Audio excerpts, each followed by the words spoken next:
Hey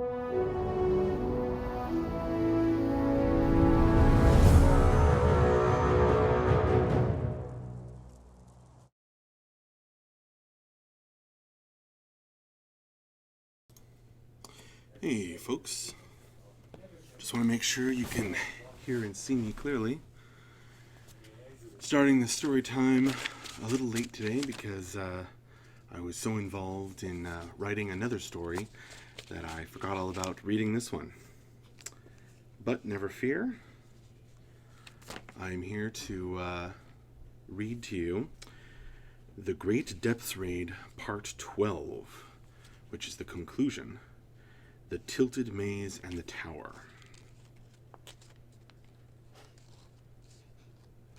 Alright, sound seems good. Great. I'm going to move the...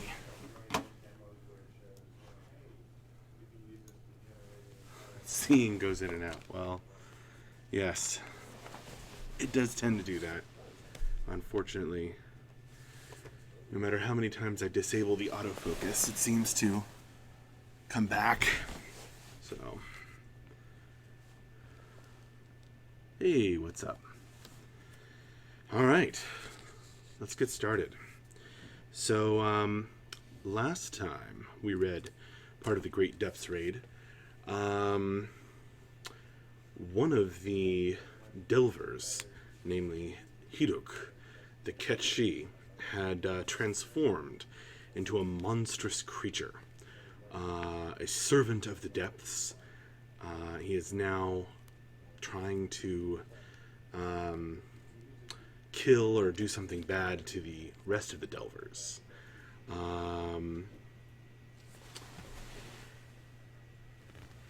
And things are definitely coming to a climactic conclusion. Appropriate attire today, very true. Works if I don't move. Alright.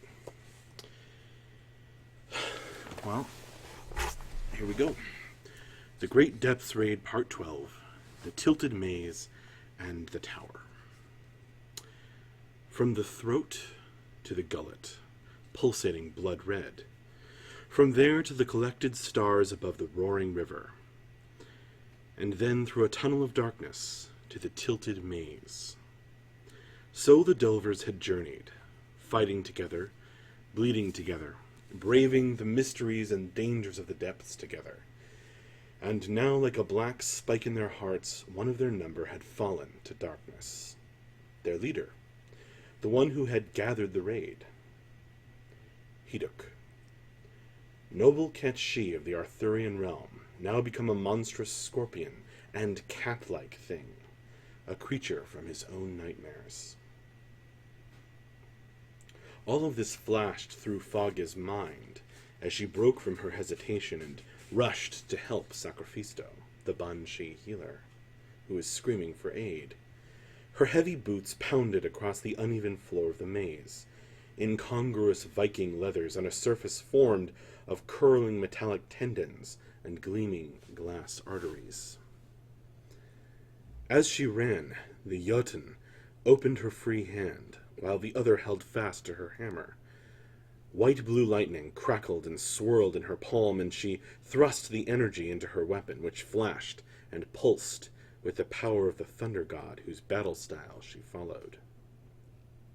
Fury in her step and her ice-blue eyes, Fogga rounded the corner, meeting Sacrifisto as he fled the other way.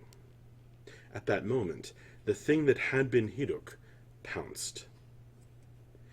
The newly made servant of the depths had many mouths, which whispered to him as he ran and leapt through the air.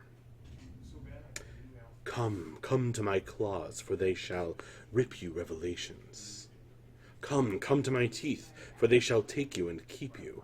Come, come to my tail, my poisoned darling, and know the shaking and final white unknowing. Nearby, the shadows flickered and flowed like liquids as the rush of claws and pincer met an explosion of bright lightning. Furred and armored, Hiduk thrashed, his tall arched tail striking down to pierce the armored frost giant. His swollen form dwarfed her now, but Fagja struck back, her hammer cracking claw and crushing chitin wherever she struck. The smell of burned hair filled the passage, along with the acrid miasma of poison, as the enormous stinger gave her another near miss, penetrating the floor by her foot with a thunderous crack. With a hiss and a roar, the monstrous scorpion-like creature unleashed a burst of dark power, blasting everything nearby with waves of the same thick, coagulated shadow that laid over the walls like curtains. The force flung Fagja down another side passage, though she kept her feet. Snarling, Helix rushed in to keep on the pressure. As the blast hit him from behind, Sacrifisto stumbled, though he didn't quite touch the ground, then kept running, barely slowed, to where Dani shakily stood, leaning on Jorvald. The Dvergr stood firm with a grim expression, belying the jokes he periodically told to Dani to keep up the injured Lucherpan's spirits. "Don't pay any mind to that puddle of red from your leg there. Makes a good crimson dye, I've heard." His gruff voice fell on dull air, but that didn't seem to deter Jorvald in the least. Zedric straightened, the Arthurian human's eyes and fingers sparking as he looked up from his quick cauterizing of the Lucherpan's wound, which was still smoking. "Ah, good. The healer returns just in time." Dani spoke through clenched teeth, trying to ignore the intense pain he clearly felt. "What's going on?" Sacrifisto, breathless, bent to examine Dani's injury. "It's the Ketshi. He's become some monstrous thing of the depths. You two should help Fagja while I heal this wound. And be careful. He's become enormous and insane." Before the Banshee could finish speaking, Zedric and Jorvald were already on the move, rushing along the oddly angled maze to the flashes of lightning and searing trails of shadow that marked the shifting location of the raging fight. One trailed flame, preparing his new magics, enhanced by the laughter of the depths themselves. The other grinned, his eyes alight with the joy of battle about to be joined. A few moments away, the servant of the depths loomed over his prey, seeing the blue-skinned form mirrored through many new eyes. Though she was panting and cut to ribbons by his righteous claws, still she stood, defiantly rejecting his gift. It was time to try something else, the whispers told him. Attack Fagja in a new way. Helix reared up to his full height, feeling the pain in pairs of his claws and dents in his shell where her crackling hammer had hit him. Once again, mouths opened like blisters across his front. Fagja watched in blank horror as from each mouth razors emerged, slicing open each tongue to reveal more tongues, wriggling as if reaching out to taste her flesh, her mind. The mouths spoke in a hesitant chorus, as though still learning to speak. Wrong way, Fagja." The sound of her name, emerging from such awful sources, made Fagja shiver, as the coldest of winters never could. "What? What do you want, you corrupt thing? What do you know of my story?" "Oh, the story is a good one." Helix's largest mouth licked its lips, as if delighting in the taste of its truth. "The other Vikings all tell it and laugh. That overbold, overgrown girl, thinking she could lead a war party. Too bold to consult in her maps, too foolish to stop when the scouts told her the layout of the land.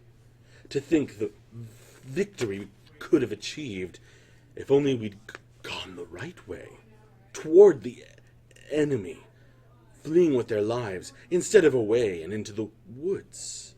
We had to return home in shame, and the beer was watery that night, tasting also of our own battle brothers and sisters' blood. Foggy's blue eyes were wide beneath her dented helmet, and she swayed a little, leaning against the tilted floor. How do you know? Heduk laughed, shaking as he did so. The sound was a horrible delight, like newly spawned kittens drowning. His speech seemed to clear as he babbled his madness, losing the stutter as he finally learned to speak with his new mouths. How do I know? With my gift I know so many things. The blood of innocence tickles my nostrils and delights my eyes. My hair pricks up at the thought of the excesses and violent celebrations to come. My love is deep. I feel it tugging at my testes as this place, this home, calls to me.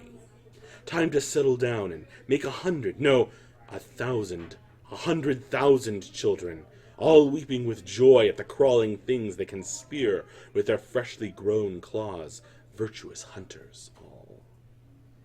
They delight in their abilities, and follow their father, who leads them kindly to kill all their prey, swift and silent and pain. Burning pain in his back, like the wicked blaze of the little jumper he had flung from the walls. Heduk whirled to see a trail of smoke in the air, leading back to the pointing fingers of the flame warden, his lined face set in a pleased smirk. Just ahead of him, charging forward with axe at the ready, Yorvald roared a challenge. You've changed a bit, kitty. Looks like an improvement. Thagya shook herself, smelling the burnt flesh of her opponent, her spirits lifting as she saw her companions coming to her defense. It would seem she had gone the wrong way one more time. But now it had allowed her to flank the enemy. She too charged forward, hammer raised once more. Heduk had no time to open the veil carefully. A good hunter knew when to return to stalking his prey, and that time was now. His reaching claws, though hungry for flesh, instead scythed out in mysterious arcs, trailing lights that glittered and flickered but revealed nothing in the roiling blackness that gathered swiftly around him. Yet he could not possibly get away fast enough to escape the charge from two directions. Yorvald's axe slammed into the monster's side, ducking under some of the claws that were not engaged in opening the invisible veil. Yorvald plunged his father's axe in, grunting as the burning claws tore at him, ripping out chunks of stone and flesh in blood-red streaks. The blade bit, but shallowly, barely able to split the rough chitinous armor that encased his former friend. Even weakened by Zedric's flame, the Deverger poured everything he had into the pressure of the attack, but Heduk was ripping, tearing. Yorvald knew he could not hold on forever. Fortunately, Thagya's attack arrived just a moment later. Her hammer came down, using the back of Yorvald's battle-axe like the wide end of a wedge splitting a log. Thagya grinned, exulting as the armor cracked open, snapping under the heavy blow. Ichor sprayed from the wound and painted her and the other Viking in dark brown. It was disgusting, a thick fluid that smelled awful, as though Heduk's blood had been replaced by something much worse. There was an explosion of lightning, and Heduk's many-mouthed scream ripped through the brownish air in a wail of pain. Muscles rippled along his furry body, making the armored chitin shake. He leaped, snapping upward so fast it was hard to follow the motion, ripping free of Yorvald's axe. The Deverger growled as his arms were jerked upward, and he pulled, drawing the blade down as more foul ichor spilled over his armor and clothes. Heduk rose, raising his clawed fists, then came slamming down to the twisted metal floor. The ground shook under the blow, and the earthquake of force tore through the nearby delvers, unstoppable in its power. They were tossed violently away, scrambling or rolling on the sloped surface.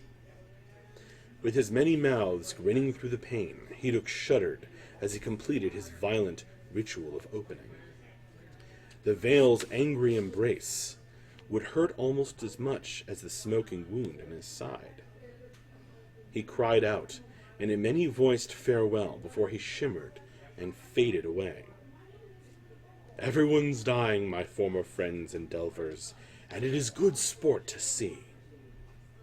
And then he was gone, leaving more trails of the quivering darkness that refused to go away, even in the light of Zedric's fires. Sacrifisto and Donnie came limping into view, each with a nasty scar up one leg. It appeared that the Banshee had not been able to fully heal Donnie any longer. The Lucropan's voice was a little rough and ragged. He kept glancing down at the long tear in his kingly robes, where the pale scar showed through. "What happened here? Did he get away again?" Zedric nodded bitterly, quelling the flames that still licked over his wrists and forearms. "Somehow, even with all the horrible changes, it was still Heduk, and I thought he was suspicious of me." Fagya picked herself slowly up from the corner where she tumbled down the sloped floor, leaning for support on the ridged wall of metal cables. She was battered all over, scratched and clawed. Some of her wounds leaked dark blood in lines, marking her like an unreadable page. We were all suspicious of one or another at some point. I'm glad it's clear I wasn't the one corrupted by the whispers." Yorvald snorted. "Wrong way Fagya might make a mistake or three." Then he grinned, showing a gap in his teeth where one of the fierce claws had caught him. "But she'd never willingly fall to corruption or madness." He hefted his axe, now streaked with ichor. "And she hits hard, too." Cedric nodded, then swept past, pointing toward the next junction. "While we can, we must make progress toward that tower. Maybe we can escape before he attacks again." Donnie held up one hand, covered in rings. "Wait a moment." As Cedric paused, curious, the Lucropan screwed up his face, deep in thought. Sacrifisto, meanwhile, moved to Fagya and Yorvald to see what could be done for their injuries. As Cedric was opening his mouth to urge haste once again, Donnie spoke. "I think... No, I am fairly certain that the look I got atop the wall... from the look I got atop the wall, that we must turn right, and then left, and right again. It's not that difficult of a maze, once you get a good look at it." Sacrifisto laughed, a rare, strange sound from a Banshee, as green energy flowed between his ghostly hands over Fagya's arm. "As I often say, only the foolish underestimate the cleverness of the little folk of the Tuatha De Danann realm." Yorvald grunted in assent, and led the way onward through the winding, tilted maze, stepping carefully over the streamers of shadow. They seemed to be getting more frequent and darker as the delvers made their way closer to the awful tower that speared up from the center of the maze. It was hung with many dark shadows of its own, pouring from the oddly placed and shaped windows, as if they spilled from the stairwell that climbed out the top of the tower and through the brown sky. Heduk hunted them from the Veil, stalking through the maze by himself. "They deserve it. They deserve it," the Veil whispered to him, lovingly. Or he whispered back. It was getting harder to tell. "They deserve it so well, so completely. This action is the poetry they need. I can smell the sharp scent of blood and guts, bowels clenching and loosening, saliva drying on cracked lips, fingers sweating and clutching at the weapons that will do so little good when the time comes. You should know. You should know and pay the price. All right. Well, this is a long story. Part 12 of the Great Depths Raid. The Delvers are about to reach the tower, and the story will continue from there. I think I'm going to stop here for now and finish this up next week. I hope you've enjoyed. Join us tomorrow for Morning with Max in the morning, and the end of week wrap up in the afternoon. I don't know who's going to be hosting it, whether it's Mark Jacobs or Andrew and Tyler again, or somebody else, but we'll see. I've got to head out, so thanks a lot for watching and listening, and to the first half of the conclusion of the Great Depths Raid, Part 12. All right.